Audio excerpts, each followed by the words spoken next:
శ్రీ గురుభ్యో నమ. సహజంగా వ్యసనాలు మనిషిని నిర్వీర్యునిగా చేస్తాయి. అతడికి భవిష్యత్తు అనేది లేకుండా అంధకారంలో పడదోస్తాయి. అతన్ని ఆర్థికంగా, శారీరకంగా, మానసికంగా ఎలాంటి జీవము లేనటువంటి వ్యక్తిగా, పరాధీనుడైనటువంటి వ్యక్తిగా మార్చివేస్తాయి వ్యసనములు. కానీ ఒక వ్యసనం ఉన్నదండి. చాలా అద్భుతమైనటువంటి వ్యసనం. ఆ వ్యసనము అలవాటైతే మనిషి యొక్క భవిష్యత్తు పరమాద్భుతంగా వెలిగిపోతూ ఉంటుంది. ఆ వ్యసనము ఉన్నవాడికి శ్రీరాముడు, హనుమంతుడు ఎప్పుడూ రక్షగా ఉంటూ ఉంటారు. వాడికి గ్రహదోషాలు పీడించవు. వాడి దుఃఖములన్నీ గూడా నాశనం అయిపోతూ ఉంటాయి. వాడికి పరయంత్ర, పరమంత్ర, పరతంత్రాది పీడలేమైనా కలిగినా అంటే ప్రయోగాలేమైనా కలిగినా గూడా వాటి నుంచి గూడా రక్షణ కలిగిస్తూ ఉంటాడు ఈ హనుమ దగ్గర ఉండి మరి. వాడితో హనుమ ఎప్పుడూ తిరుగుతూ ఉంటాడట. అలాంటి వ్యసనము చాలా గొప్ప వ్యసనము. ఆ వ్యసనం అలవాటు చేసుకోవాలి అని మనకు అష్టోత్తరము, హనుమద్ అష్టోత్తరం చెబుతూ ఉన్నది. హనుమద్ అష్టోత్తరంలో ఒక నామం ఉంటుంది. ఏమిటి? రామ కథాలోలాయ నమః అని. ఆంజనేయ స్వామి వారికి ఒక లోలత్వం, ఒక వ్యసనం ఉందట. లోలత్వం అంటే వ్యసనము.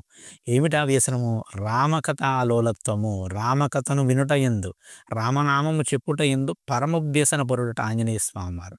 ఆ వ్యసనము చేతనే ఆయన భవిష్యత్ చతురాననాయ నమః అని తర్వాతనే చెబుతారు. ఆయన భవిష్యత్తులో బ్రహ్మగారు కాబోతూ ఉన్నారట. అంటే ఆయన వ్యసనము ఉండబట్టి అంత గొప్ప స్థితికి వెళ్ళబోతూ ఉన్నాడట. అలాంటిది ఆ వ్యసనము.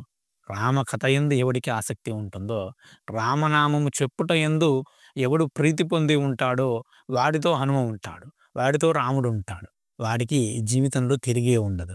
వాడికి ఏ దోషాలు, ఏ బాధలు, ఏ దుఃఖాలు ఏవి పీడించవు. హనుమ ఉన్నాక పక్కన ఇంకేం పిలుస్తావు? ఎందుకంటే ఎక్కడ రామకథ చెప్పబడుతుందో అక్కడ 2 చేతులు జోడించి పరమ ఆర్ద్రతతో కంట నీరు కారుతుండగా అంజలి ఘటించి హనుమ అక్కడ స్థిర నివాసాన్ని ఏర్పరచుకొని ఉంటాడు. ఆ చెప్పేవాడు పామరుడా, పండితుడా, గొప్ప గొప్ప అర్థాలతో చెబుతూ ఉన్నాడా, తెలిసి చెబుతున్నాడా, తెలియక చెబుతున్నాడా, ఇవేవి చూడడు స్వామి. వాడు రామకథ చెబుతున్నాడు, అక్కడ నేనుండాలి. నా రాముని కథ చెప్పే చోట, నా రాముని నామం చెప్పే చోట నేనుండాలి. అది నా యొక్క పరమ భాగ్యము అని హనుమ భావిస్తాడు. అది మనకు రామాయణమే చెబుతూ ఉన్నది. కాబట్టి రామకథ యందు ఎవడికి ఆసక్తి ఉంటుందో వాడికి తిరుగుండదు. రామాయణం యందు ఎవరికి ఆసక్తి ఉంటుందో వాడికి హనుమద్ అనుగ్రహం కూడా కలుగుతుంది. కాబట్టి హనుమద్ అనుగ్రహం కలగాలి అంటే రామాయణం చదవండి. రామాయణం చదివితే రామానుగ్రహము, హనుమద్ అనుగ్రహము, సర్వదేవతా అనుగ్రహము, అంతేకాదు అందులో ఉన్నటువంటి మునులు, ఋషుల యొక్క అనుగ్రహం కూడా కలుగుతూ ఉన్నది. కాబట్టి ఒక్క రామాయణాన్ని నిత్యం ఎవడైతే చదువుతాడో వాడికి ముక్కోటి దేవతల అనుగ్రహము కూడా కలుగుతూ ఉన్నదని మనకు రామాయణ మహాత్మ్యం తెలుపుతూ ఉన్నది. రామాయణం ఇవ్వలేనిదంటూ ఈ సృష్టిలో లేదు. రామాయణము పోయేటువంటి ప్రాణాన్ని కూడా తిరిగి నిలబెట్టగలిగేటువంటి శక్తి ఉంటుంది. అంతటి శక్తి ఉన్నది రామాయణానికి, రామనామానికి. రామనామం అనేది వేద ప్రతిపాదితమైనటువంటి నామము. ఆ నామము యొక్క శక్తిని వివరిస్తూ మరొక అద్భుతమైనటువంటి వీడియో ఈ వారంలోనే చేయబోతూ ఉన్నాను. మనం అష్టోత్తరం చదువుతూ ఉంటే ఆ నామము అనేది నన్ను బాగా ఎప్పుడు ప్రతిరోజు కూడా బాగా ఆసక్తికరంగా అనిపిస్తూ ఉంటుంది. ఏ నామం దగ్గర మనసు ఆగిందో ఆ నామము నిన్ను పండింపజేస్తుంది. ఎప్పుడైతే అష్టోత్తరము గాని, పూజ గాని చేసేటప్పుడు ఒక నామం దగ్గర మనసు ఆగిపోవాలండి. ఆ నామము పట్టాలి. ఆ నామం అనేది మనసుకు పట్టాలి. అది అసలైనటువంటి పూజ. అలా గాకుండా నోటికి ఏదో 108 నామాలు, సహస్రనామాలు చెప్పడం తప్పు గాదు.